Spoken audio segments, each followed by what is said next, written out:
Hello and welcome once again everyone. Today's video features the brand new heavy German cruiser Siegfried. It really does feel like a feast of new German ships right now. After covering the A-Gear in my previous video, my next video will be on the Tier 8 battleship Odin that can be built in the new Hamburg Dockyard event. But today is the turn of the Siegfried. Update 0.9.5 is now live, and the Siegfried is available in-game in the Research Bureau for 47,000 research points. Like the A-Gear, the Siegfried is based on the Super Heavy Type O cruiser, which was originally designed to operate in powerful raider formations. The whole design of the Siegfried was based around the intention to make it fast enough to escape from any battleship, while its armor protection and armament were strong enough to annihilate any cruiser. The ship's hull is virtually identical to that of the A-Gear, and if you happen to miss that video, I put a link in the top right, and a link at the end of the video to my complete German cruiser playlist. Before the action kicks off in this game, let's start with the build I'm using on the Siegfried. So as I delve a little deeper later in the video about the Siegfried's stats, they are all based around a combination of these modifications and captain skills. Again, for those of you that have already seen the A-Gear video, the build is very similar, with just one minor adjustment, using the Damage Control System Mod 2 instead of steering gears. I was swapping back and forth between the two during testing, but it's purely a personal choice, and either or is totally acceptable. I'm already resigned to falling back into a kiting role here, as my backup has run away, while the DD I was supporting is also retreating. I'm always reluctant to give up a flank cheaply, and with the Siegfried, she performs really well in such a position. Whether it's a delaying action or slow retreat, attempting to pick off vulnerable targets, Siegfried plays very well indeed, and I've become a big fan during the various testing phases. When attempting to hold the edge of a line like this, one can expect to take a lot of incoming fire, but Siegfried takes it in her stride. To understand why, let's start with her armour layout. As you can see from the simple port screenshot, Siegfried gets a very solid 27mm of both fore and aft end armour protection. Her upper belt consists of 90mm, while her main casemate armour belt is 190mm. Siegfried's main deck is covered in 30mm, which vastly reduces a lot of the HE penetration damage she will receive on average, while her superstructure gets the standard 16mm.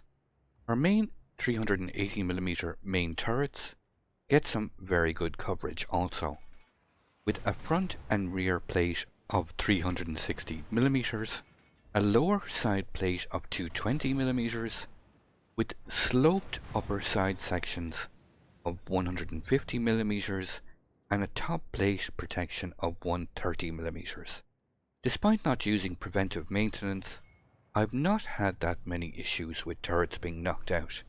A side note here, in update 0.9.5, you can now go to the Research Bureau and view the reward ships in port, so you can check her out for yourself, and I urge you to do so.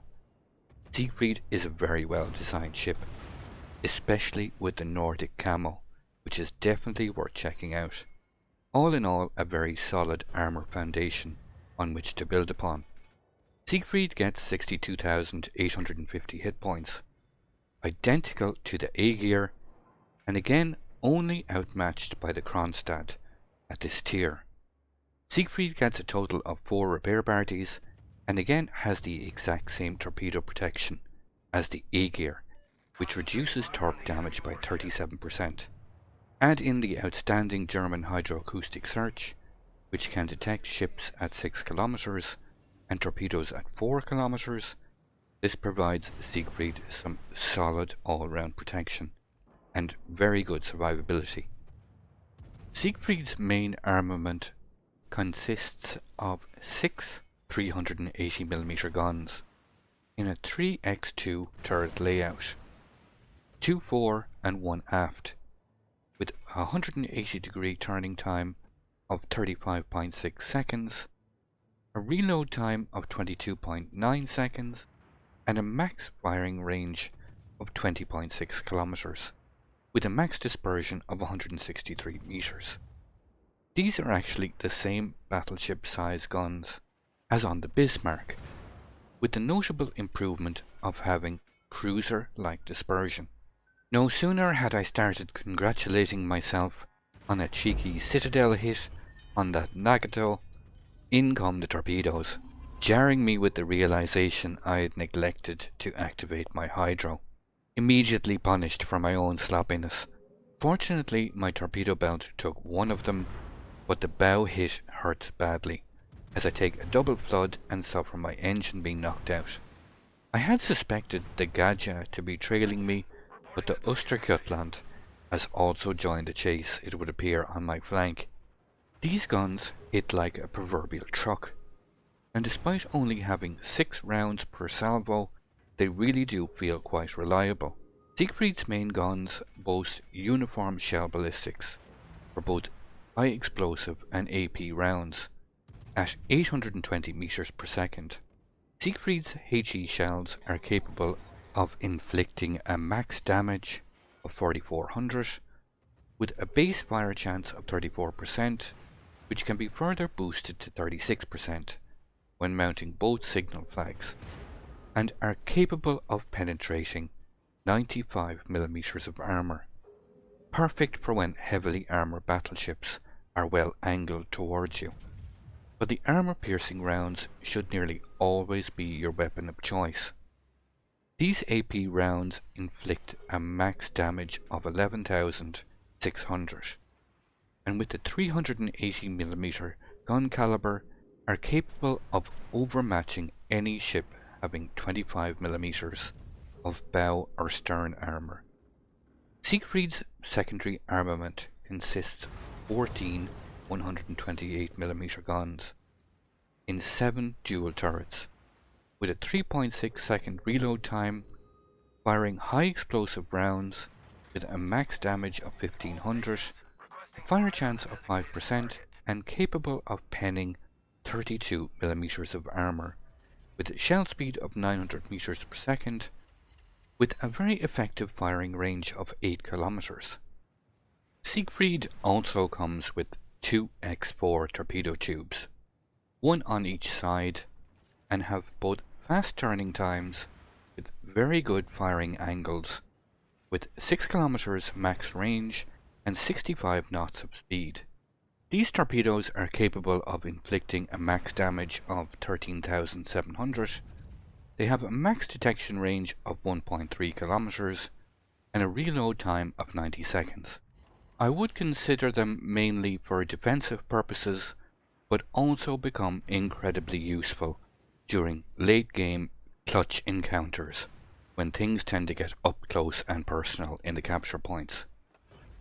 There was no carrier in this game, which is not exactly uncommon at tier 9 these days, but nevertheless Siegfried gets a strong AA defense rating of 80, with 78 guns in total, ranging from 20mm to 128mm, with a max firing range of 6 kilometers.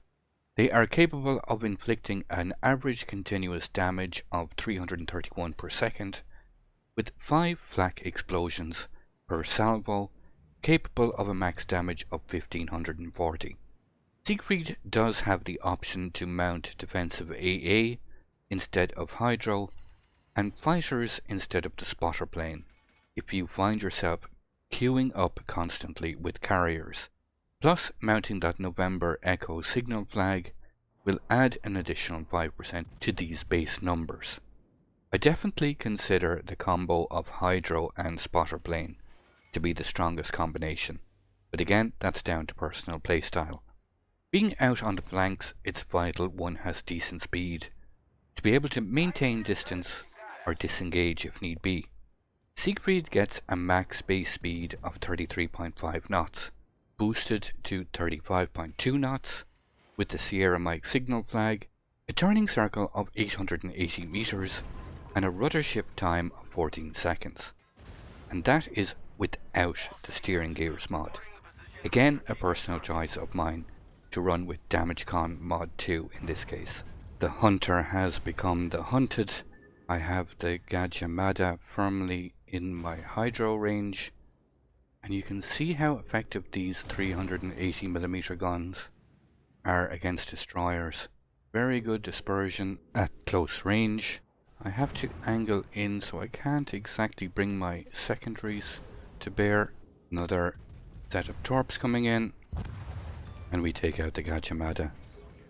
So in relation to ship stats, with a full stealth build, which I like to use on the vast majority of my cruisers, whether it be heavy or light, Siegfried gets a concealment rating of 52, translating into a surface detection range of 11.9 kilometers, 8.7 kilometers from the air, and should the occasion arise, 13.8 kilometers when firing from in or behind smokescreen cover.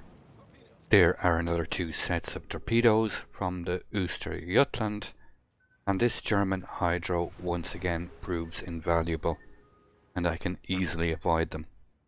We have turned the tide in this game. It's time to now go on the offensive, now that my team has finally pushed up. If you have any questions about the Siegfried or the build I'm using, make sure to make use of the comments section below, or come on over to Twitch, where I play live a couple of times a week. You can see the link here on screen, and you can also find the links at the end of the video and in the video description below. If I'm not online, check out the stream schedule and feel free to drop in and say hi whenever. You are always welcome. Time to deal with this Östergötland. Can get my secondaries firing on him now. He's just within my range. Here's torps from the Fiji. I have tanked over 2 million potential damage at this point. Okay, the Östergötland goes down. Focus the attention on the Fiji. He is going to make a turn. He's trying to get in behind that island. Pretty good looking dispersion. We take out the Fiji, and that has definitely turned the tide in our favour. The Talon is about to go down on the far side. It only leaves the Ruin. The Talon does go down indeed. It only leaves the Ruin behind the island. There are no giveaways of the Siegfried, I'm afraid, as it's a special ship from the Research Bureau and not a premium as such, but I will urge you to enable YouTube notifications by clicking that bell icon below to not miss any future giveaways. The A-Gear giveaway has proved to be the most popular so far, as a lot of players are interested in these new German ships. My next video, as I mentioned earlier, will be about the Tier 8 German battleship Odin, the reward ship for completing the directives in the Hamburg Dockyard event. I'd like to thank you once again all for watching. Don't forget to like, share and subscribe for more. Take a moment to check out some of my most recent videos and leave a comment below. And until the next time, keep sailing it like you stole it.